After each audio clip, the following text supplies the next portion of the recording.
सभी को मेरा प्रातःकालीन नमस्कार। हमने भाषा के बारे में पढ़ा, व्याकरण के बारे में हमने पढ़ा। भाषा किसे कहते हैं, व्याकरण किसे कहते हैं, इसके बारे में हमने पढ़ा। फिर अगला जो आपके हैं लिपि। लिपि किसे कहते हैं, लिपि की आवश्यकता हमें क्यों पड़ी, क्या इसकी उपयोगिता है, क्या इसका महत्व है, लिपि की विशेषताएं, इसके बारे में हम देखते हैं कि लिपि किसे कहते हैं। लिपि जो होती है, देखिए हमने भाषा पढ़ी तो भाषा के दो रूप हमने देखे थे, मौखिक और लिखित भाषा। मौखिक जो मुंह से उच्चारित होती है ध्वनि संकेत, सार्थक ध्वनि संकेत, और लिखित जो लिखे जाते हैं। अब यहाँ हम लिपि देखते हैं कि लिपि किसे कहते हैं।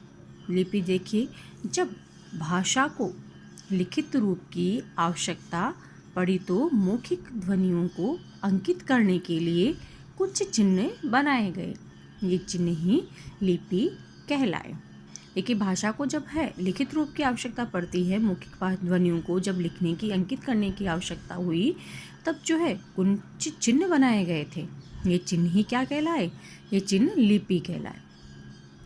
हम भाषा की परिभाषा देखें तो भाषा देखिएगा, भाषा की परिभाषा, भाषा लिखित ध्वनि संकेतों को ही लिपि कहते हैं। देखिए किसे कहते हैं, लिपि। लिखित ध्वनि संकेत को लिपि कहते हैं। प्रत्येक भाषा की अपनी लिपि होती है। जैसे हिंदी की देवनागरी लिपि है, अंग्रेज़ी की रोमन लिपि है, उर्दू की लिपि फारसी है, पंजाबी की लिपि गुरुमुखी लिपि है। इसके अंतर्गत ये लिखी जाती है।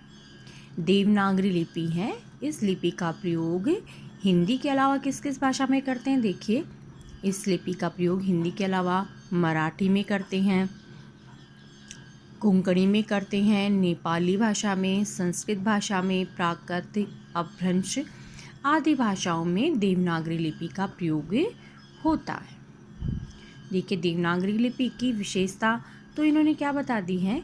जैसे सभी भाषाओं की क्या होती है, अपनी अपनी लिपि होती हैं। और अगर हम देखें तो हमारी जो देवनागरी लिपि है, इस लिपि का प्रयोग हमारी हिंदी, मराठी, कोंकणी, नेपाली, संस्कृत, प्राकृत, अपभ्रंश इन भाषाओं में होता है। अब हम देखते हैं कि लिपि की विशेषता क्या है, लिपि की उपयोगिता क्या है। देखिएगा, अगर लिपि की उपयोगिता और उसकी शक्ति हम देखें तो लिपि की उपयोगिता है, लिपि का कार्य भावों का अंकन है। भावों का अंकन किया जाता है। अपने इस कार्य में जो लिपि जितनी ही सफल होगी उसे उतनी ही शक्ति संपन्न तथा उपयोगी कहा जाएगा।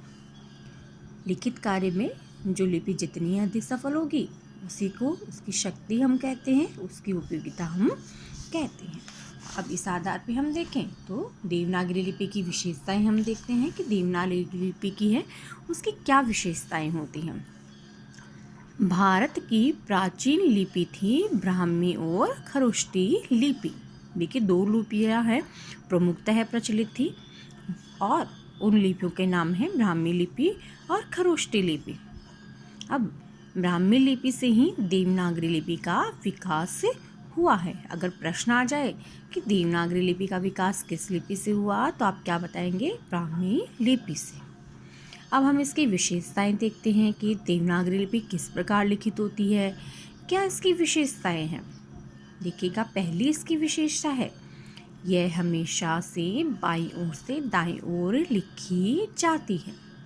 देखिए बाईं ओर से हम कैसे लिखते हैं, इस तरफ से ये बायां, बाईं तरफ से किस तरफ लिखते हैं हम इसको, दाहिनी ओर लिखते हैं।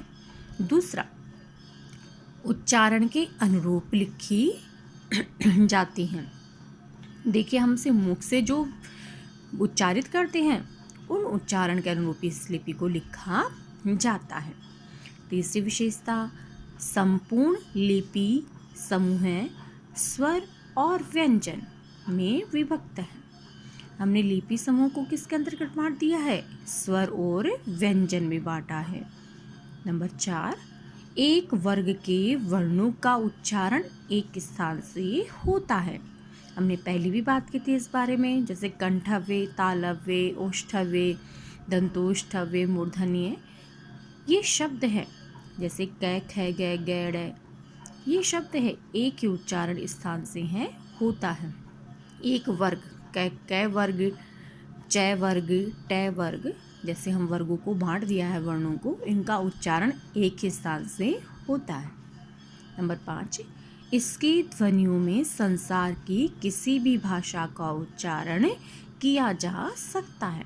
संसार की कोई भी भाषा हो, इसके अंतर्गत इसका उच्चारण हो सकता है। नंबर 6, इसमें शिरोरेखा का प्रयोग होता है। शिरोरेखा, इंग्लिश में आप लोग कहते हैं इसको स्लीपिंग लाइन। स्लीपिंग लाइन, शिरोरेखा का प्रयोग इसके अंतर्गत होता है। उच्चारित वर्ण ही लिखे जाते हैं, जिनका उच्चारण होता है वे वर्ण ही लिखे जाते हैं। नंबर 8, अनुनासिक और अनुस्वार ध्वनियों के लिए पृथक चिन्ह है। देखिए, आप चंद्र बिंदु का प्रयोग करते हैं और अनुस्वार बिंदु का ऊपर हम प्रयोग करते हैं, इसके लिए पृथक चिन्ह है। नंबर 9, इसमें स्वरों के लिए मात्राओं की निश्चित व्यवस्था है और मात्राओं का प्रयोग व्यंजनों और स्वरों के संयोग के समय होता है। देखिए, स्वरों के लिए मात्राओं की निश्चित व्यवस्था है। आपने देखा है मात्राएं लगाए हम, आ की मात्रा, ई की मात्रा, औ की मात्रा, ये सभी क्या है? मात्राओं की निश्चित व्यवस्था है और मात्राओं का प्रयोग व्यंजनों और स्वरों के संयोग के समय होता है। ये सब परिचित आप इनसे। नंबर 10, अक्षरों में सुडोलता है तथा वर्ण गोलाई से युक्त है। देखिए, हम हिंदी लिखते हैं, अक्षर कैसे हैं? इनके सुडोल होते हैं और वर्ण जो है गोलाई लिए हुए सुंदर होते हैं। नंबर 11, वर्णों की स्पष्टता है। जो वर्ण लिखे जाते हैं वो स्पष्ट होते हैं। नंबर 12, यह रोमन लिपि की अपेक्षा कम स्थान घेरती हैं। देखिए, रोमन लिपि है उसमें अधिक स्थान की आवश्यकता पड़ती है। आप लोग देखते हैं अंग्रेजी आप लिखते हैं, अधिक स्थान घेरती हैं, लेकिन ये हिंदी क्या होती है? हिंदी कम स्थान घेरती हैं। नंबर 13, वर्ण विभाजन में वैज्ञानिकता है। वर्णों का विभाजन किया गया है वह वैज्ञानिक रूप से किया गया है। सभी वर्णों के अपने अपने चिन्ह हैं। धन्यवाद।